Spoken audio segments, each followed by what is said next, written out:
Hey everyone, and welcome back. So, we are here to do another full week of meals, 6 easy dinners for under $60. And spoiler alert, you can get this cost down even lower. So, what do I mean by that? Super simple. I have included everything on this shopping list that you will possibly need. The only thing I'm assuming that you already have is cooking oil, whatever kind of oil you like, and your favorite seasonings.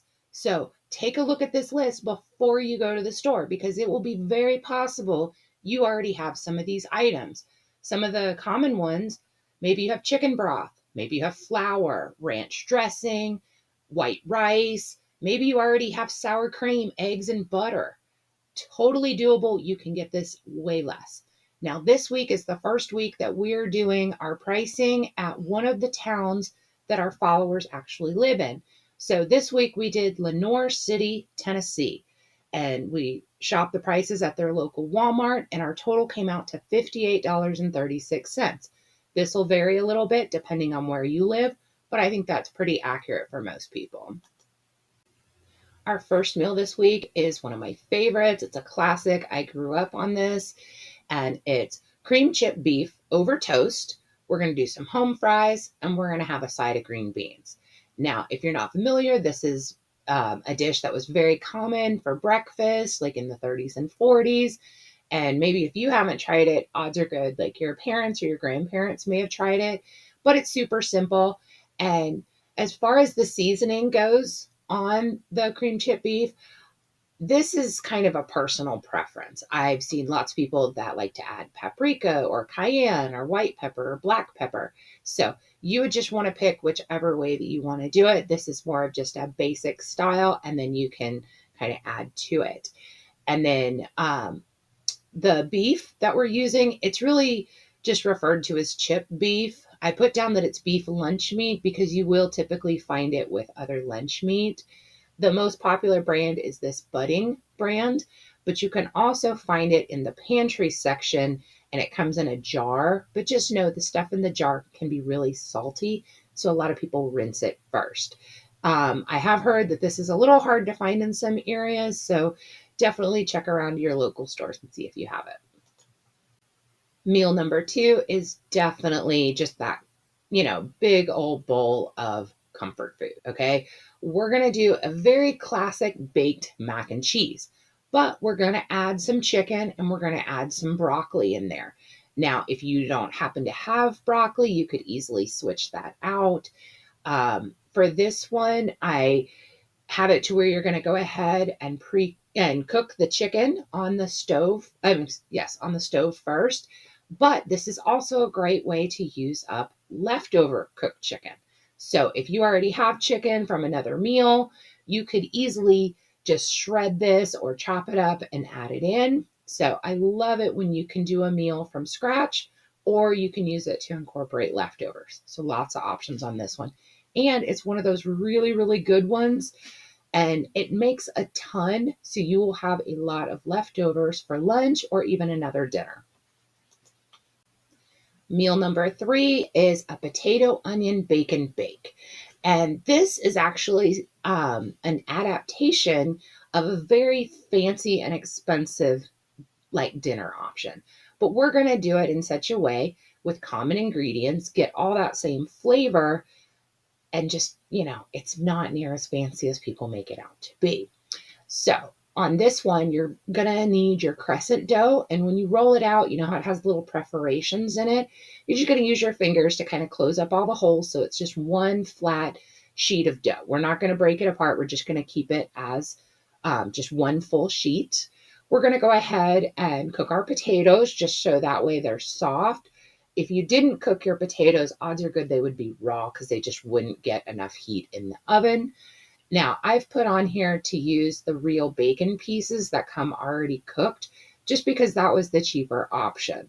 Now, if you already have bacon at home, you could go ahead and cook that up and use about half of it for this. Also, a good way to use up leftover bacon.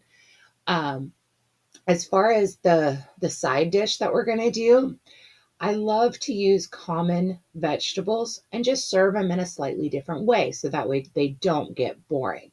So for this, we're going to take a couple carrots. We're going to go ahead and wash them and peel them like we normally will, but we're going to keep that vegetable trimmer up, and we're going to use that peeler, and you just keep peeling the carrots, okay? And just know that you kind of have to keep turning the carrots so it'll kind of turn out to look like a square as you go.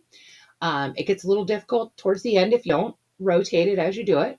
But then you've got these beautiful, they look almost like pasta.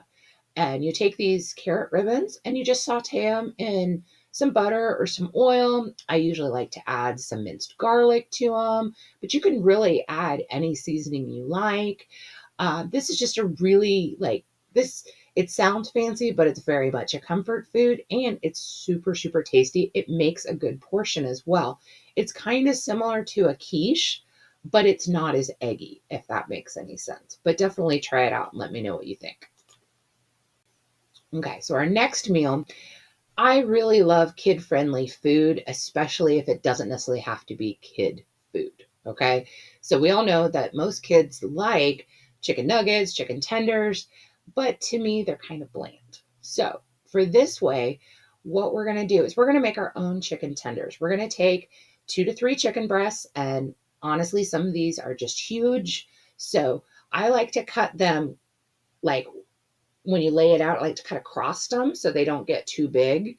And I can usually get about 6 to 8 tenders. And you want them just to be about literal like finger length. Okay. And then instead of doing a traditional 3-step breading process, what we're going to do is we're just going to get like a small bowl, dip them in ranch dressing, and then we're going to roll them around in breadcrumbs. And I always say that it's better to pour out a little bit of ranch and then keep adding to it rather than pour a whole ton of ranch dressing, because anything that you dip chicken in, especially raw chicken, it's got to be thrown out. You can't use it for later. So, as a cost saving measure, I would just squirt a little bit in a bowl, do some chicken tender, go ahead and bread some chicken tenders, and then keep adding some more ranch. So that way you're going to cut down on your waste. Same thing with the breadcrumbs. I usually just start with enough breadcrumbs on like a paper plate. I roll my chicken around in there, and then as it gets low, I just keep adding more to it. Because if you just dump a whole pile of breadcrumbs, then even if you end up not using all of them, you still have to throw it away. Anyhow, so for the side dishes here, we're going to do just some plain white rice, but to give it a little bit more flavor, we're going to make it with chicken broth. A normal 14 and a half ounce can of chicken broth is actually 14 and a half ounces. So it's just shy of the 2 cups that we would need. So I just pour the chicken broth into a measuring cup and then top it off with a little bit of water until I get 2 full cups of liquid. And I'm going to use that in the rice. Now, we're going to have a few more carrots left over, and I figured I would mix them with the sweet peas. Honestly, the frozen combo of peas and carrots, I don't really care for. The little square carrots, they just taste kind of gummy to me. They've got a weird texture, but I do like the flavor together. So, what I do is just to kind of switch it up again for the carrots, I just do rounds, but I kind of do it on an angle so they are a little bit longer. And then I'm just going to saute those again in butter. And then I'm going to add the peas to it. And they kind of steam in there. And you can actually put the lid on to create some steam. And then you can flavor those however you like. So let's go on to the next one. So for this one, summer is almost here. And one of my favorite things about summer is going camping. And while we do have fun outdoors, we always seem to have foil packs. And they're just so yummy. So for this one, we're going to do a sausage and veggie foil pack. And you can do this in the oven or you can do it on the grill, however way you want. But basically, we're just going to chop all of our stuff, our zucchini, our squash, our sausage, and our potatoes into, I would say, between like 1.5 inch chunks. If the potato is too big, it's not going to fully cook in time. So this is actually really good to use with leftover baked potatoes. But if you're starting from raw, you're going to want to cut those potatoes to where their surface area is as big as possible.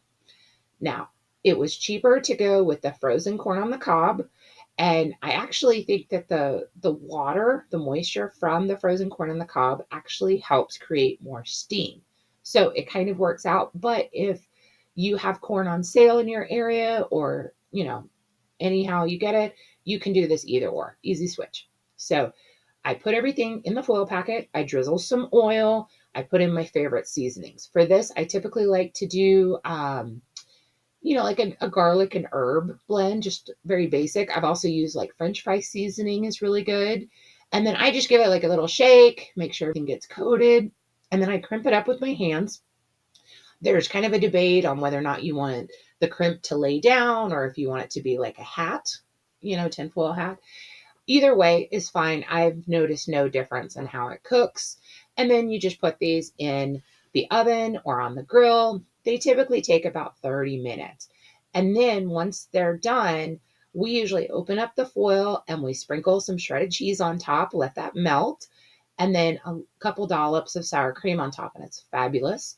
But you can also, just go ahead and dump it out on a plate. You don't have to serve it in the aluminum foil. If you have really little kids, you probably wouldn't want to do that. But this is just one of my go-to summer meals. If you've been around for a while, you know that I really love just like a dump everything in a pot kind of meal at least once a week, because it never comes to fail. You always have that one night where you are just so tired, so mentally drained, just not feeling good, just whatever, but you got to eat. Well, this is one of those meals, okay? We're going to take some chicken breasts, and honestly, you don't have to use chicken breasts. You could easily use chicken thighs. Really, you could do this with anything, like a pork loin. And we're just going to dump a whole jar, 16-ounce jar of the salsa verde, and check the bottle because some of them say mild, some of them say medium. My family tends to like mild a little bit more, but just be aware that some of them can be spicy. So you just dump them in there, and then you're going to let that cook in the crock pot for 4 to 5 hours on low. Then what we'll do is we'll just kind of forget that for a while. When it's getting closer to dinner, we're just going to make some basic white rice. And then here's my new favorite, cauliflower. Okay. Cauliflower by itself kind of has no taste to me. Like it has texture, but not really taste. So what I started doing is I go ahead and steam it in the bag because it's a steamable bag. Once it comes out of there, I put it in a Tupperware, and then I go ahead and add just 1 to 2 spoonfuls of sour cream and some shredded cheese. And then I just mix it up. I put the lid on, shake it, whichever way you want to do it. And then I'll usually add some maybe salt and pepper. And all of a sudden now cauliflower has that like cheesy, creamy taste. And it is so good. And I was very shocked, but my kids love that. So once your rice is done and your cauliflower is done, just take 2 forks, shred your chicken, and then I like to serve it over plain white rice, and it has that really good salsa verde sauce to it. If you really wanted to kick this flavor up a little bit, you could use some taco seasoning on your chicken before you throw it in, but that's totally up to you. I actually just really like the salsa flavor. And then I always think of salsa verde with avocado slices on top. So I usually just do either like some diced avocado or do fancy slices and call it a day. And it's funny, depending on the week, is whether or not my kids like avocado. I have no idea. I love it all the time. I could eat it by itself. My kids, extremely picky. So hopefully your kids are on a good week. It's very hit or miss. The other great thing is, depending on how many chicken breasts you put in the crock pot, this could make a ton. And this chicken is great to make like enchiladas. You could do tacos. You could do so much with this. So definitely keep this one. So hopefully you've enjoyed our 6 dinners under 60, and hopefully you even got it way lower than that. If you want to find some more menus, definitely click on the link in the description. You'll also see a link for the free PDF where you can print all of these recipes, including the shopping list. Also, go over to Facebook. You can search just Lodo Family. You can find our page there. We also have a Facebook group called Meal Planning for All. So if you get stuck in your meal planning, you want some inspiration or some ideas, or if you just want to sneak a peek at other people's meal plans, lots of people post their weekly meals and they're very friendly as far as if you want recipes or if you have questions about what they're making. It's just really a great place to know that there are others that are meal planning, that are trying to do it on a budget, and are more than happy to help out. So I hope you all have a wonderful week. Thanks again for stopping by. Bye.